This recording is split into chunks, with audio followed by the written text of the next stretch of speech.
الله وبركاته. ازيك يا حبايبي، عاملين ايه؟ يلا نفتح كتاب المعاصر ونحل الاكسرسايز اللي فيه على ليسون measuring mass، واللي هنفتح page 102. يلا بينا. سؤال نمبر 1 بيقول لي قال لي what is a measuring unit of a mass. ايه الحاجه اليونت اللي بنستخدمها في الماس؟ هي طبعا اي حاجه فيها يا اما طن يا اما كيلو جرام يا اما جرام، ادور عليها الاقي كيلو جرام. طيب سؤالنا اللي هو لتر دي. سؤال نمبر 2 بيقول لي 2 كيلو جرام ايكوال كام جرام؟ هو الكيلو جرام ما بينها وما بين الجرام في كام زيرو؟ اتفقنا في 3 زيروز. طب هشيل ولا احط؟ انا كيلو جرام عايزه ابقى جرام، يبقى انا هحط هزود عليها 3 زيروز تبقى 2000 اللي هي لتر سي.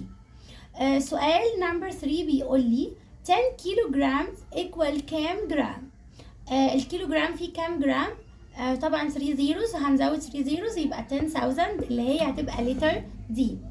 سؤال نمبر 4 بيقول لي 15 كيلو جرام ايكوال كام جرام؟ برضو لو جينا بصينا الكيلو جرام فيه كام جرام؟ فيه 3 زيروز اللي هي 1000 يعني، يبقى ازود على ال 15 3 زيروز تبقى 15000 اللي هي لتر سي.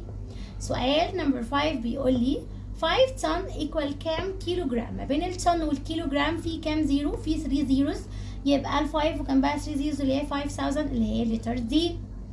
سؤال نمبر 6 بيقول لي 5000 جرامز ايكوال كام كيلو جرامز؟ ما بين الجرام والكيلو جرام في 3 زيروز، يبقى انا هشيل 3 زيروز عشان انا صغيرة وعايزة اكبر، يبقى هشيل 3 زيروز هيبقى 5 اللي هي لتر سي.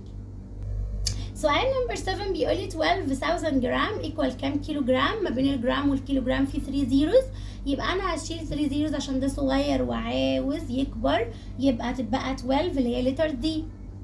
سؤال نمبر 8 بيقول لي 12000 كيلو جرام ايكوال كام طن؟ برضو ما بين الكيلو جرام والطن في 3 زيروز، يبقى هشيل لان الكيلو جرام اصغر من الطن، فهو الكيلو جرام عايز يبقى طن يعني عايز يكبر، يعني عايز يشيل 3 زيروز، يبقى هتبقى 12 اللي هي لتر A.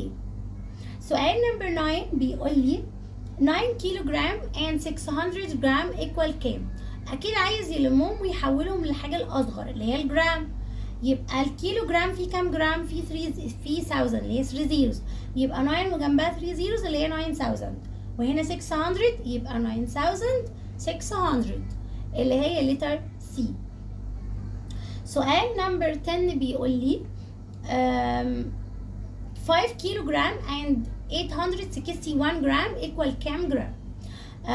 طبعا برضو عايز يحولها لجرام، يبقى الكيلو جرام فيه كام جرام؟ فيه 3 زيروز، يبقى ال 5 وجنبها 3 زيروز اللي هي 5000، و 861 يبقى 5861 زي ما هي كده، اللي هي لتر A.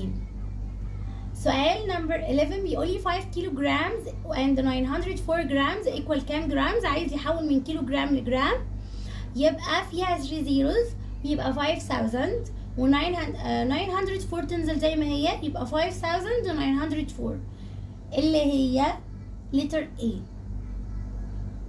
سؤال نمبر 12 بيقول لي 8600 جرام اكبر ولا ال 86 كيلو جرام اكبر؟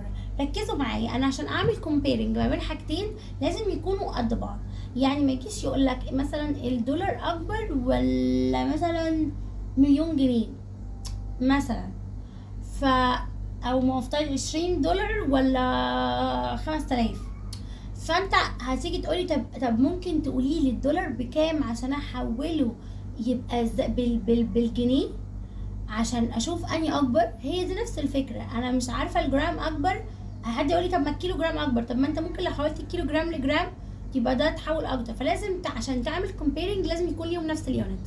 انا بحب دايما احول من الكبير للصغير عشان انا بحب احط زيروهات، ما بحبش اشيل، فانا هسيب ال 8600 جرام زي ما هي وهحول ال 86 كيلو جرام هحولها ل 8 جرام زيها، فالكيلو جرام فيه كام جرام؟ فيه 3 زيروز، يبقى انا هحط 86 وجنبها 3 زيروز، لما 86 وجنبها 3 زيروز يعني 86000، فال 86000 اكبر ولا ال 8600؟ اكيد ال 86000، يبقى ال 86 كيلو جرام هي المور ذان، فهتبقى لتر بي.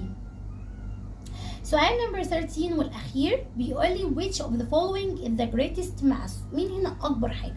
برضه هنتفق ان احنا علشان نحولهم كلهم لازم، عشان اعمل comparing لازم احولهم كلهم. يبقى احنا هنحولهم كلهم. تعالوا نخليهم كلهم جرام افضل. اول واحده لتر A بيقول لي 900 جرام، سيبوها زي ما هي. طب لتر B بيقول لي 20000 جرام، سيبوها زي ما هي. طب لتر سي بيقول لي 70 كيلو جرام، انا هحول ال 70 كيلو جرام لجرام، يبقى انا هنحط جنبها 3 زيروز هتبقى 70000. طيب يبقى احنا كده معانا 900 و20000 و70000 والاخيره 16 كيلو جرام اللي هي برضه هنحط 3 زيروز يبقى 16000. مين اكبر واحده؟ ال 900 اكيد لا، في 20000 وفي 70000 وفي 16000، يبقى اكبر حاجه اللي هي مين؟ 70000 اللي هي لتر سي اللي هي 70 كيلو جرام، يبقى لتر سي. وبكده يا حبايبي نكون خلصنا، واقابلكم السيشن الجاي. جود باي.